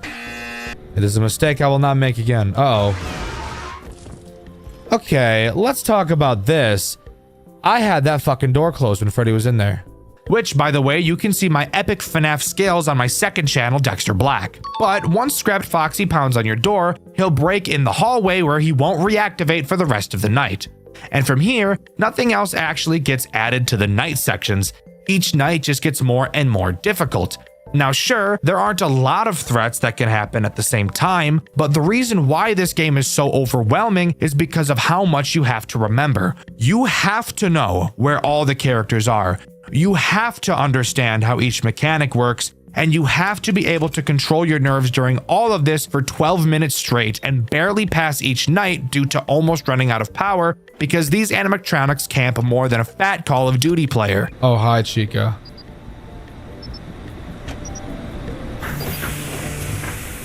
My luck is gargantuan right now. Moving on to the third nightmare segment, this game really shows how much of a dickhead it can really be. We wake back up and are finally able to put the lever on the door, only to find out that the door isn't even getting power, which doesn't make sense because we know from the night sections that if there's no power, the door opens, but what the fuck ever, I'm pretty sure this is literally just a nightmare. Turning around, we notice that the once cramped room is now larger, as a wall that was previously present has disappeared, now leading into a large storage area. With our worthless flashlight in hand, we venture into the dark room, following a wire on the ceiling that will hopefully lead to something to turn the power on. After some wandering, we find a breaker box, but it's locked and we're unable to get into it. We figure a key must be around the maze of a storage area somewhere, so we set out to find it. Guys, I hated this section so fucking much. I mentioned earlier I have motion sickness, and this gameplay is some of the most nauseating shit I've ever seen in my life. During my playthrough, which you can watch over on my second channel, Dxtr Black, I spent a pretty decent amount of time looking for this key, and I couldn't find it. With my head pounding and really just wanting to wrap up the video, I looked up a walkthrough just to see where it was. I went to the location where the guy in the walkthrough found it, shout out to Indie Fuel by the way, only to find that the key wasn't there. The key spawns in a random location, so you can't look up where it is. I now had to spend who the fuck knows how long wandering around with the feeling that my head was about to implode looking for a key the size of your ball sack. However, eventually I did find it and I used it to unlock the breaker, only to find out that all we unlocked was another fucking lock. God damn it! Are you serious? This is not a thing that has ever existed. Now we have to find a 4-digit code in this fucking hellhole. This is by far the worst nightmare segment in the entire game. It is ruthless. At first I thought, oh, let's just try the classics. You know, 1987, 1983, but nothing worked. So I assumed that I had to go find the numbers somewhere. I checked the walkthrough, and of course, the code is randomized. Amazing. After once again, who fucking knows how long, I wander back to the breaker, only for the game to then tell me that I should listen for clicks on the correct numbers. Are you fucking me right now? Why did you not tell me that when I was guessing codes before? Why did you wait so fucking long to come up with that? This game hates me. This game is pulling my hair and just plowing the shit out of me like I'm a dirty little slut. But whatever. We input the code and flip the breaker switch. And as we're walking back to the door to try and open it, we once again pass out. I guess that's what happened when you're just fucked for hours upon hours at a time. You get so tired you just pass out. Fantastic. As I've said, Night 5 doesn't add anything new, so we can just jump right back into the hellhole that is these nightmare segments, where the same 15-second ambience loops forever right in my fucking ear when I already have a goddamn headache. Once again, we wake up and walk back to the door to see if we can open it. We flip the switch, and for fuck's sake, something's wrong with the compressor, so we have to go try and find something else. Now, I'm not sure if this next part was just a me thing, so for anyone else who has played this game, let me know if this next part happened to you. We're told literally nothing of importance. The only thing our character states is something along the lines of, "What am I going to do now?" And that's all we're left with. So my first thought is something along the lines of, oh, I just need to look for another who the fuck knows what. So I did just that. I wandered around the storage area looking for something I hadn't seen before. Who can even say how long I was wandering around before I eventually found what I was supposed to find?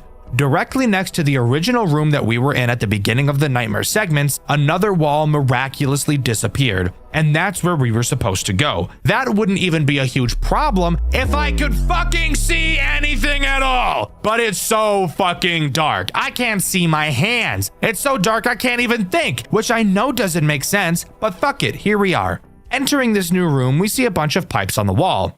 We know the power is on, but figure that there's a generator somewhere that hasn't been turned on, because it wouldn't be a horror game if you didn't have to turn on a generator at some point, now would it? After wandering down a hallway that probably took me 20 minutes to find because I couldn't see a fucking thing, we stumble into the room where the generator is. We power it on and promptly pass out once more because of how loud it is. I'm sure you could guess, nothing new of note in Night 6, just really fucking hard. In the final nightmare segment, we wake up once more. We walk back to the pipes only to find that a bunch of gas, or air, whatever the fuck, is leaking out of them. So we have to find something to close the valves, which means I get to play another game of walk around aimlessly with a headache looking for a randomly generated tiny object when I can't see a fucking thing. After a long time searching, we find a valve. We then have to take the valve back over to the pipes and figure out which of the billion of them to close off. At first I thought, let's follow the pipe that leads to the door we're trying to open. So after following the completely unconventional and nonsensical twists and turns of the pipes, I found the one that went to the door. Placing the valve in that pipe, I tightened it, and it caused the valve to shoot out at Mach 1000 and land who the fuck knows where. So you know what we get to do now? Play another game of walk around aimlessly with a headache looking for a randomly generated tiny object when I can't see a fucking thing. After finding it lying on the fucking ground, I decided fuck it, I'm just gonna brute force this one. And to my luck, the pipe I chose to put the valve in next just so happened to be the correct one, thank God. Finally, we head back over to the door and try to open it one final time, and finally it opens. We see a newspaper with some audio from a newscast playing in the background, explaining that an employee at Freddy Fazbear's burned down the building after reporting that the animatronic stalked him during the night. This employee is who I can only assume to be us. We were placed into a psychiatric hospital because everyone just assumed we were cuckoo bananas. We also find out that the owner of the restaurant, who in this game is called Jacob Fazler, retarded name, I should mention, has been arrested for killing several children, probably in reference to the typical FNAF missing children's incident. And of course, the co-owner, Marcus Reed, killed his daughter. Why did this game choose to give them different names instead of calling them William and Henry? I'm not totally sure. But with that, the main game of Next Week at Freddy's comes to a close. But this game's lore goes a lot deeper than what we've seen. I mean, seriously, the backstory of this game takes up an overwhelming majority of this game's own Wikipedia page. Throughout this game, you're able to look through the files on the computer while also doing things like checking the cameras. It's through these files where you can learn the most overwhelming bullshit you've ever been up against in your entire life. Alright, so let's break down the absolute shit show that is this game's retelling of the original FNAF lore. As I understand it, and with significant help from the wonderful writing of City, the creator of the FNAF fan game wiki. Seriously, I couldn't do this shit without you. No idea how you had it in you to write all this, but here's my shitty retelling. Next Week at Freddy's kicks off with Jacob Fazler and Marcus Reed, the two guys behind Fazbear Enterprises. They started cooking up the idea in the late 80s, and by October of 1989, they have brought the building that would become Freddy Fazbear's Pizza family restaurant. Jacob even logs all of his progress on the same computer in the office you used during the game, talking about buying the stage, wiring the rooms, and bragging about getting pneumotronics to build the animatronics. He also casts the voices: Adam Burton as Freddy, Rick Ellis as Foxy, and Davey and Suzanne Paul for Bonnie and Chica. By 1990, the place is open.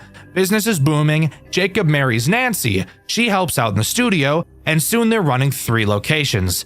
Everything looks fine, but Marcus slowly drifts away from the company, skipping meetings and distancing himself. In 1995, Jacob installs the infamous control panel in the office. You know, the fucking NASA dashboard of switches that's basically the whole reason this game is overwhelming in the first place. Then, life falls apart. Nancy dies, and that's never explained, and Jacob is left raising their daughter Lara on his own. Lara grows up around the restaurant but loses interest in it, and Marcus cashes out of the company entirely. Jump to 1999. Jacob gets a shiny $12 million offer from Sunbird Hotel Corporation to expand, and for the first time in years, he's motivated again. But in 2001, Marcus storms back demanding his old share. Jacob tells him, "Too bad, fucker, the deal's already done," and Marcus has a meltdown. He's literally dragged out by Adam Burton, Freddy's voice actor, and Marcus files a lawsuit, but the outcome is never revealed. And then tragedy hits. In June 2001, Lara is found dead in the storage room of Freddy's. 3 days later, Sunbird pulls their deal. Jacob's later logs get darker. He writes about hearing Lara's cries and feeling like she's watching him, angry. By 2002, he admits he's, quote, made a mistake. That mistake? Involvement in the deaths of 3 children. Not long after, Freddy, Bonnie, and Chica start moving in disturbingly lifelike ways, which, yeah, the model viewer pretty much confirms are the spirits of those 3 kids. Meanwhile, the employee chat logs on that same office computer show the slow collapse of the place. Staff complain about the animatronics walking around on their own, about creepy suits left lying around, about Jacob drinking and acting strange after Lara's death. Scrap Foxy briefly gets mentioned as this janky earlier version of Foxy. There's even a memo from Jacob banning guest mode after a balloon incident, and literally bolting the animatronics to the stage to avoid lawsuits. And as far as I'm aware, that's all Next Week at Freddy's has to offer. Overall, I think it's one of the most creative FNAF games ever designed from a gameplay standpoint. The game looks gorgeous, it functions really well, and it found a way to make literally every single mechanic useful, which is something a lot of FNAF games just don't seem to be able to do. I would highly recommend you play this game and give it a try. You will not regret it. Depravity. Something that plagues several corners of the internet. Whether you like to think about it or not, disgusting people lurk everywhere. They're in every community, interacting with countless people, and in the worst cases, interacting with minors. They corrupt even the most wholesome of communities and snake their way into people's trust. But even the slimiest of snakes get the light shined on their dark desires eventually. And while it may hurt people knowing that someone they looked up to or someone who created something they really enjoyed were one of these snakes, it's always important to remember, though, that a bad apple doesn't always spoil the whole orchard. Today, we'll be talking about an incredibly infamous game in the Five Nights at Freddy's community. I'm not the first, nor will I be the last to speak about it, but I and many other sensible people are capable of separating the art from the artist, and are plenty capable of commenting and criticizing a piece of media without attaching its creator to it. And that's what I'm going to be doing today. Towards the end of this video, I will also be talking about the creator of this game to give you a better understanding of what he was like before he seemingly left the internet. If things are about to get uncomfortable or depraved, I will give ample warning before we talk about said subjects. But in general, viewer discretion is advised. Come with me as we dive into the sick and depraved world of Dormitibus. But before we talk about the disgusting story of this game that would make most normal people want to throw up, we first have to talk about the actual gameplay, which I'll tell you is definitely something.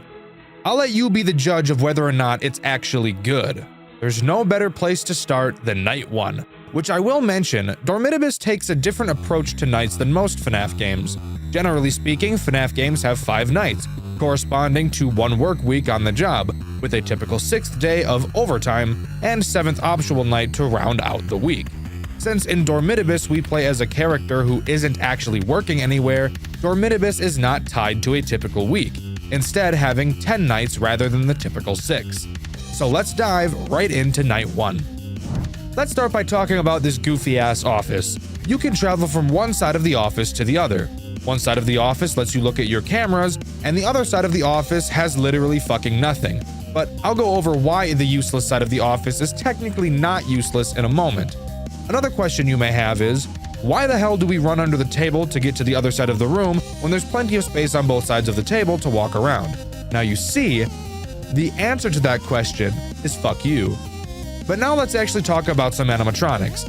As usual, I will explain each animatronic as they're introduced into the game, and on Night 1, we only have one animatronic to deal with, that being Havoc Freddy. Try your best not to focus on these goofy-ass designs. They have their own charm, in a way. Havoc Freddy is one of the most simple characters in all of Dormitibus.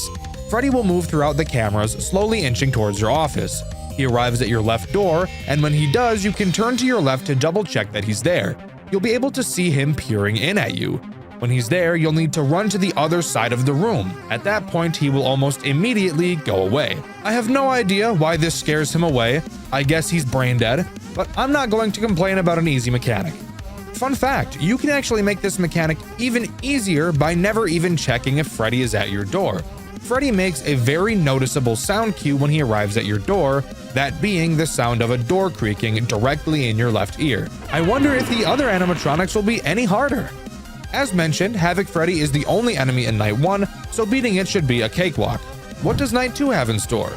Well, Night 2 doesn't have Havoc Freddy present, and this is where I want to bring up something about this game that I actually think is pretty cool. In most FNAF games, as the nights go on, more and more animatronics will be added, and on top of that, they will become more and more aggressive.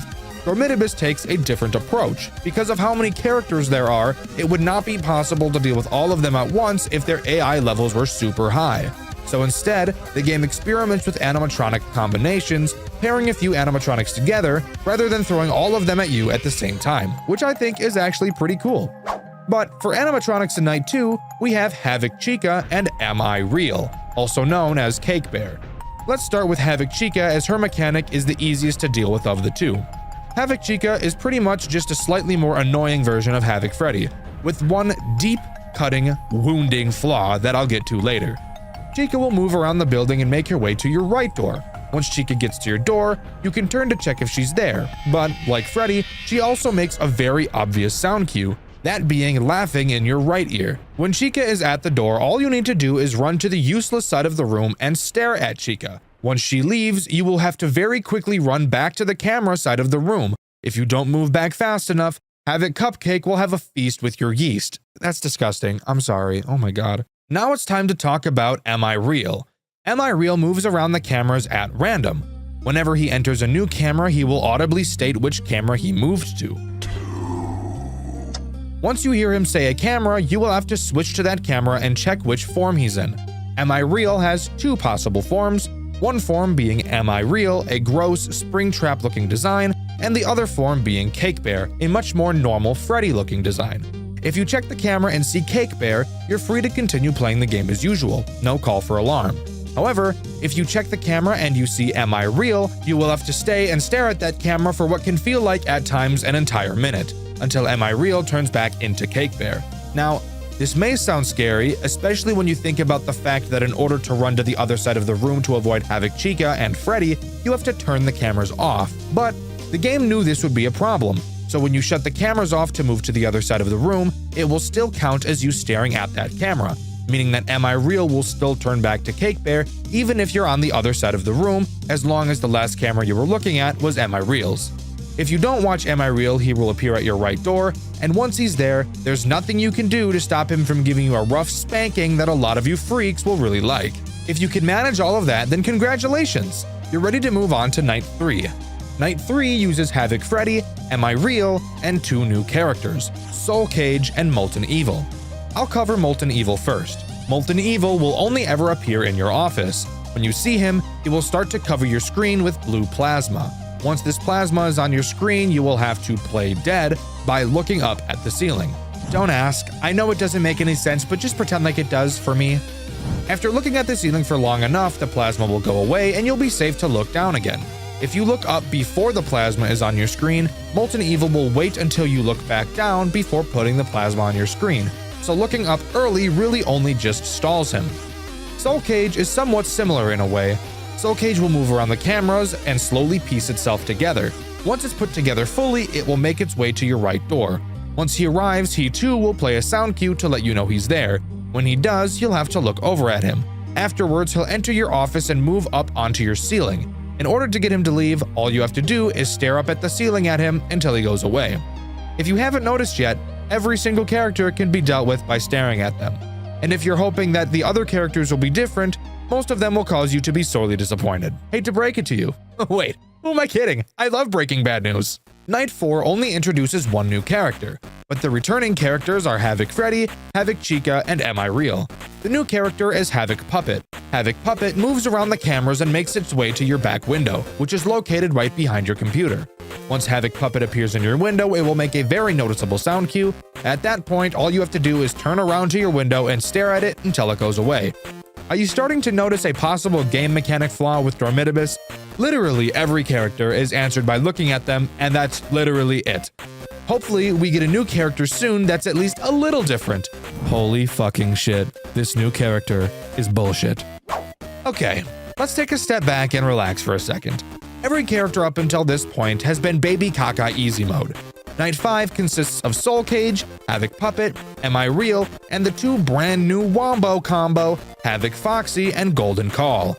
Havoc Foxy and Golden Call are pretty much one and the same, as one of them really can't work without the other. Havoc Foxy is on camera 5, Something I thought was weird because the phone guy on this night says that he's on camera 4, which is just flat out wrong, but let's move past that. Havoc Foxy has 3 phases on his camera, which the final has Foxy standing out of his curtains. You can slow down Foxy by watching his camera, and this will become very important because you want to avoid his 3rd phase as much as you can. However, this can prove difficult because of one character I'm sure you've already thought about, Am I Real? With Am I Real hogging most of your camera time, Foxy is free to buttfuck you as much as he wants. Once Foxy reaches phase 3, Golden Call comes into play. After reaching phase 3, Golden Call will send a voicemail to your computer with a Trojan virus attached. In order to remove the Trojan, you'll have to type in a password. How do you get the password? Well, this is when phase 3 Foxy becomes important. While in phase 3, Foxy will be holding a sign with the randomly generated phrase on it. You'll have to read the phrase on the sign and find the longest word. The longest word will be the password you need to get rid of the Trojan. Once you remove the Trojan, you will have to very quickly run to the other side of the office and watch the right side door as Foxy will soon be approaching. Once Foxy peers in, all you have to do is stare at him until he goes away. Afterwards, you'll be free to go back to your cameras and resume business as usual. Congrats! You've successfully survived a Golden Call attack. Are you stressed? Well, you should be because you're going to be seeing a lot more of that. Again, the real problem with Havoc Foxy and Golden Call isn't really their mechanics. That's fine. The problem really comes down to Am I Real? Again, Am I Real constantly requires your attention as he moves around the cameras often. Just by himself, he'll take away from your time stalling Foxy, and once you get a Trojan, you'll have to stop looking at Am I Real to find the password. But not watching Am I Real will get you killed really easily. Generally speaking, from my experience, you want to drop everything for Golden Call, get the password in as fast as you can, quickly switch back to Am I Real's camera before running to the other side of the room to watch Foxy. I feel like this will give you the most success. Night 6 includes Havoc Foxy, Havoc Chica, Molten Evil, and Am I Real. While that alone may sound like a very unfun time, just wait until I introduce the next most frustrating character on the planet, the BOA, or as I like to call it, Boa, aka Boa Bitch Boy. Boa starts in a box on the cameras and slowly emerges from it, afterwards making its way to your right door. Once there, it will give you a sound cue. When you hear it, you will need to quickly move to the other side of the room. Something pretty interesting about Boa is that he actually speaks to you. If you're running to the other side of the room, Boa says this. Once you get to the other side of the office, just like most characters, all you have to do is look at it. You might be wondering why this character is so frustrating if he acts exactly the same as Havoc Chica. Well, the answer to that question is simple. Boa Bitch Boy sits at your door for approximately 17 years, and that number came from countless hours of crunching the numbers, analyzing algorithms. I promise it's very accurate. That's seriously why Boa is such a difficult character to deal with. Mixed with all the other characters that require so much of your attention, having a character that requires double or maybe even triple the amount of time can feel like a purgatory. But if you can handle that, you'll be on to Night 7. Night 7 contains Soul Cage, Molten Evil, and the deadly Wombo combo of Havoc Foxy, Golden Call, and Am I Real. No new characters on this night, but I'm sure it's just so that players have some time to find some strategies that can fend off the Butthole Trilogy gang. Night 8 is where this game cranks the dial up to 1,000. While it introduces no new characters, the combo of characters present is enough to make any grown man cry. I know I did. Night 8 consists of Havoc Freddy, Havoc Chica, Havoc Foxy, Golden Call, Am I Real, and the icing on the cake, the Boa. This lineup of characters is actually so disgusting, I find it difficult to use vocabulary fitting enough to describe my disgust. I could dish out 100 vulgarities, and it still wouldn't be enough to portray the feeling of dread you get while trying to beat this night. The Wombo combo mixed with the Boa is already bad enough, but throw Freddy and Chica into the mix and you're itching for somebody to commit quintuple homicide on everybody in their domicile. This is probably the most infamous night in this entire game. There's a one-on-one boss fight on a later night, but that doesn't even compare to this bullshit. You want to know the main issue? The main issue is that this night is entirely dependent on luck. That's the worst part. Most people who play FNAF will tell you that luck is the most unenjoyable part of any FNAF game because it doesn't matter how much you practice. Your chances of winning is entirely dependent on whether or not the game decides to fuck you in the asshole. and for some unfortunate people who played this game soon after it released, had to deal with an absolutely foul bug. Remember when I said that Chica had a terrible flaw? This is the time where I get to explain that flaw to you, the viewer. Chica used to have an incredibly glaring bug, that being, you would hear Chica laugh, signaling for you to move to the other side of the office to stare at her. So you do, but as you turn to look at her, she won't be there. Moments later, Nightmare Cupcake would kill you, almost like you ignored Chica altogether, but you know you didn't, and she just didn't appear. This would happen incredibly frequently. Fun fact, it was actually this exact bug that made Dawko give up on this night and skip it. I can only imagine how incredibly frustrating it must have been for players to pour so much time into this night, get to 6 AM, only to then die because Chica decided she didn't want to work. Absolutely foul. I never had to deal with this bug, so it appears to not be a problem anymore, but let me know in the comments if you've experienced the problems with this Havoc Chica bug. If you can somehow manage to keep your sanity intact through night 8, then you can finally move on to night 9. And let me tell you, it will feel incredibly underwhelming because night 8 is so much harder. Night 9 consists of Soul Cage, Havoc Puppet, Havoc Foxy, Golden Call, Molten Evil, and Am I Real?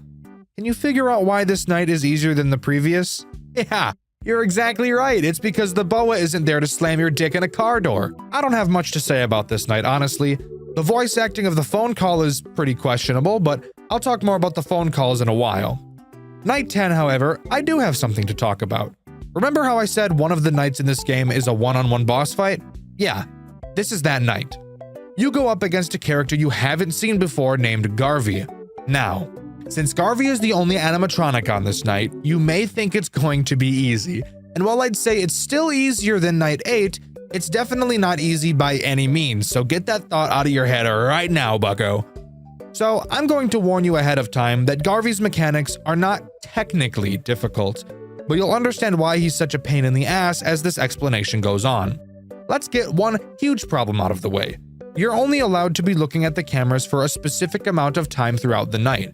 The more you look at the cameras, the darker your vision gets. It's definitely slow, but once it starts to get dark, you'll totally be able to tell.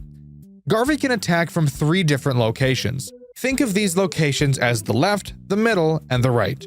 Left and right are the most straightforward. You will have to listen for Garvey's laughter. This will give you a pretty clear indication of which side he's about to attack you from. At this point, you must open up the cameras. This is the part where I should mention that there's been a vent toggle button on the cameras this whole time.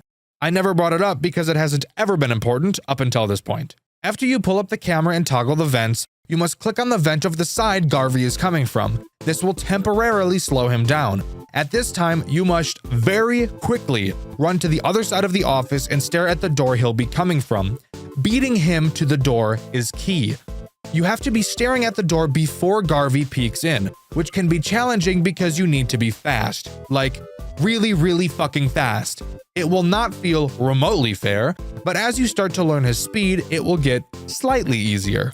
Which, like, no fucking shit, that's how practice works. Insane that I have to explain to you how practicing works, and yet, here we are. Now, there will come a few times where you will hear his laughter in both of your ears. At this time, all you have to do is look straight up at the ceiling. You'll be able to see him staring back at you. Keep staring until he disappears, and you'll be good to continue. Honestly, the best part of this night is that you don't have to deal with Golden Call. God fucking damn, I hate that stupid ass animatronic bitch. But if you can manage to hunker down and deal with all of the garbage for long enough, you'll be able to beat night 10. But what happens then? Well, a cutscene plays. At our desk, we will be able to see a heart on the table for some reason. As we're confused, wondering why it's there, Garvey shatters the window behind us and begins chasing us through the building. We get trapped near a door and enter one final spacebar mashing minigame. The screen cuts to black and we're shown a gravestone of a John Wright, stating brat, scum, waste of air. So, that might seem confusing to you. So I suppose it's time I explain a bit about the lore, huh? Bear with me, as this is not one of my strong suits. So that John Wright on the tombstone is us. We've been playing as John Wright, as is mentioned in the Night 1 phone call. A man by the name of Peter is the phone guy, and he's the one calling us throughout the nights. He claims he used to be a security guard at Freddy Fazbear's. On night 1, Peter explains that we're dead and in a sort of purgatory, with several monsters roaming the buildings.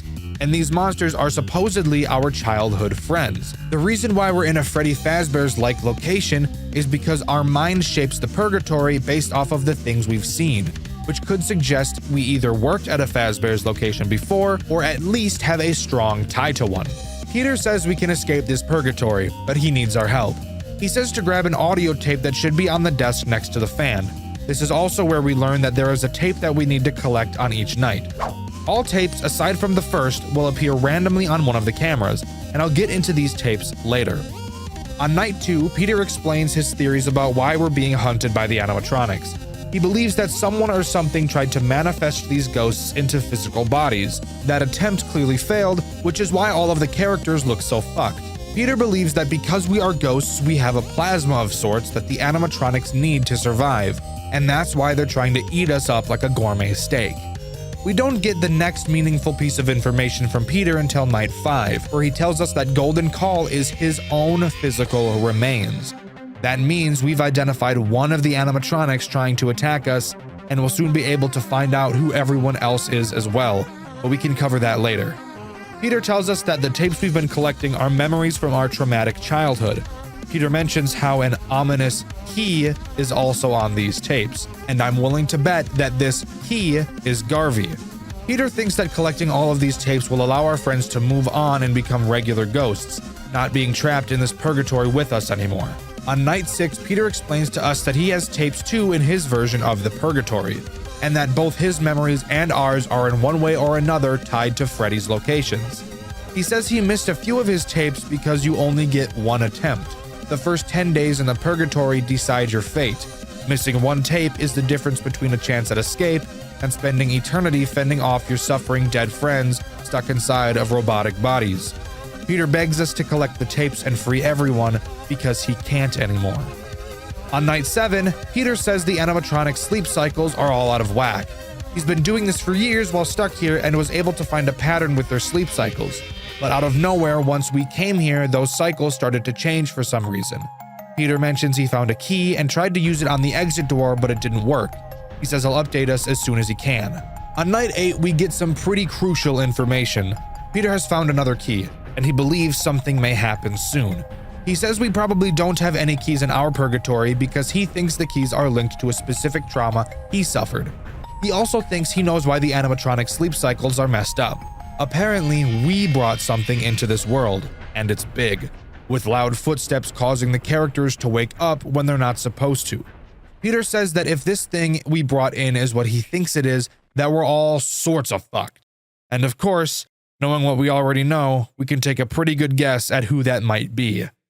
Night 9 is where we get to hear Peter's final moments. The monster we let enter this world is exactly who Peter thought it was. Garvey. Garvey has been tearing all of the monsters in Peter's purgatory into pieces. Peter knows that we apparently know who Garvey is. He tells us he's hiding behind the curtains where Foxy is, and that Garvey is coming for him. He tells us to get the keys, and the call ends. The 2 keys he's mentioned can be found. The first on night 10 in the same location where you find the tape on camera 5. The second key requires me to tell you about a night I have yet to mention, night 11, aka Nightmare. No matter how good you are at FNAF games, nothing will prepare you for just how surprisingly difficult this night really is.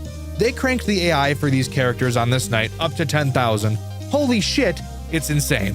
From 10 a.m. to 5 a.m., you go up against Havoc Freddy, Havoc Chica, Havoc Foxy, Havoc Puppet, Golden Call, The Boa, Soul Cage, and Molten Evil all at the same time. This has to be one of the most stressful challenges I've ever attempted.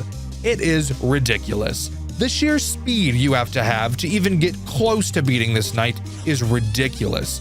You quite literally have no time to rest for even a second. There is constantly something happening, and it's enough to give any grown adult a seizure and kill them instantly. But that's not even the worst part, no. The worst part comes at 5 a.m., when Garvey comes and kills everyone, and you're yet again thrown into a final, even more difficult Garvey boss fight for the last 2 hours of the night. If you thought he was quick before, boy, you better be Usain Bolt, because you need to be double in your speed. It is insane how fast you really have to be if you want to be able to complete this night. But If you can manage to beat this night while grabbing the second key that's on camera 8, congrats! You're almost ready to achieve the good ending. There are a few prerequisites required to get the good ending. The first is getting the 2 keys. Check. The second is collecting all of the tapes. Check. The third is beating night 11. Check.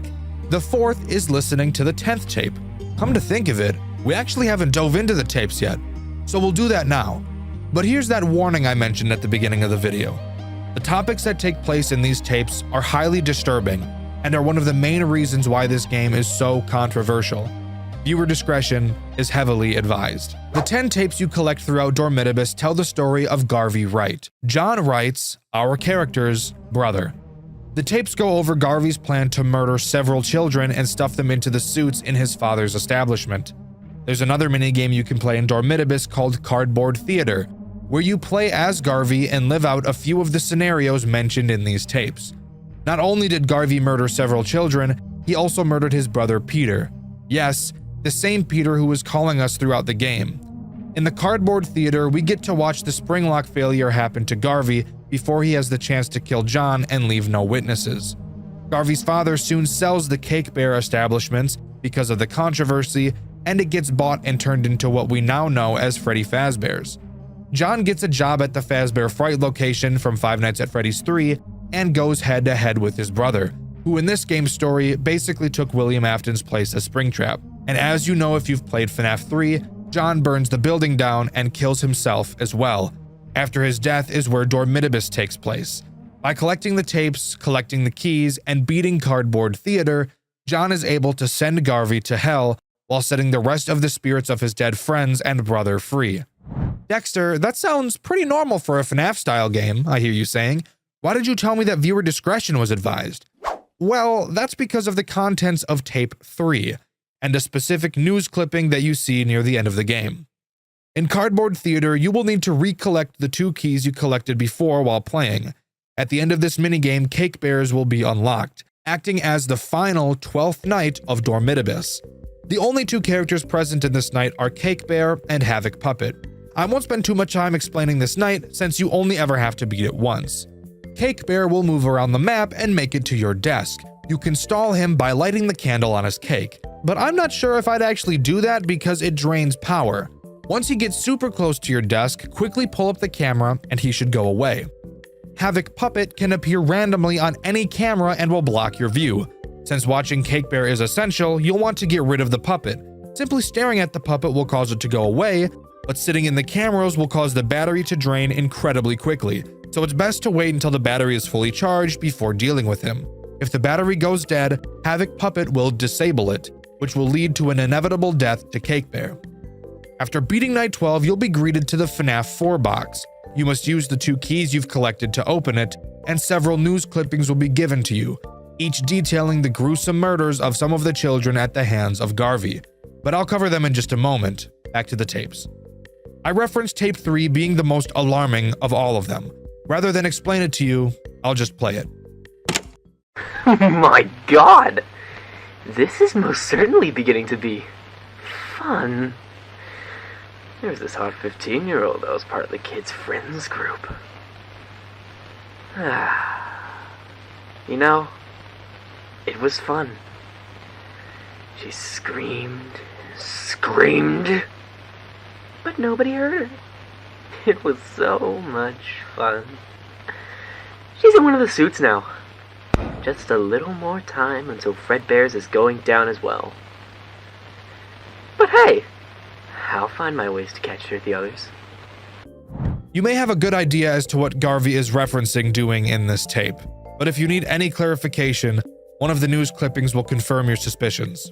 It reads, "The Fredbear's establishment in town was recently closed because of an accident with the animatronical characters. The CEO is now selling the franchise just like the previous owner did. The dirt that has been shed onto the establishment increased even more, as the police found the remains of a 15-year-old female in the back of the establishment, stuffed into a suit. She was supposedly raped to death by a yet unknown killer. Connections to the incident at the previous establishment are already being drawn." This clipping right here, mixed with the excitement in the voice of Garvey in tape 3, is the sole reason why this game is so hated and is so disgusting. Almost everybody agrees that throwing rape into this story was completely unnecessary. Some may argue that depraved people will do depraved things like this, and it's odd to not acknowledge that terrible things like this really happen. And to a point, I understand your thought process. But to feel the need to add it to a game that will most definitely be played by children with no prior warning is insane. And it gets even worse when you dive into the person who made the decision to put this into the story, Blackout. Blackout has since left the internet, but a while after Dormitibus released, one of the members of the Radiance team responsible for games such as Treasure Island and Five Nights at Chuck E. Cheese Rebooted posted an unlisted YouTube video going over Blackout's messages of harassment towards them. Soon after that video followed a Google document surfacing regarding Blackout's behavior, regarding joking about raping people, being hateful towards trans people, and a laundry list of other terrible things. But the most egregious thing that Blackout has done was the Discord messages that were released revealing him to have been grooming a 12-year-old girl, making jokes about Germany's lax age of consent laws, and at one point even sending nudes to this child, this 12-year-old girl. After all of this unfolded, Blackout went on a hate brigade full of harassment and eventually left the internet, thanking his supporters that he for some reason thought he had. Now going to his Game Jolt page reads one message. Jesus Christ, just leave me be. I don't want to live in your heads rent-free. I've moved on, and you should as well. Bye. And with that, that's where the story of Dormitibus ends. A game that could have been something amazing, with a story that was really promising, soiled and ruined by a disgusting, perverted pedophile. Again, I encourage everyone to try their best to separate the art from the artist, but if you can't do that, then I'd recommend checking out the remake of Dormitibus that was made by some very talented creators if you're still interested in seeing what this game has to offer, minus all of the disgusting and unnecessary perversions. But let me know what you think. Taking out the disturbing lore and separating Blackout from it, what do you think about the gameplay of Dormitibus? Do you really like it, or do you feel like it's pretty lazy? I'm interested to hear what you all have to say. The question of this video is, what is a canceled FNAF game that you'd like to see brought back and finished?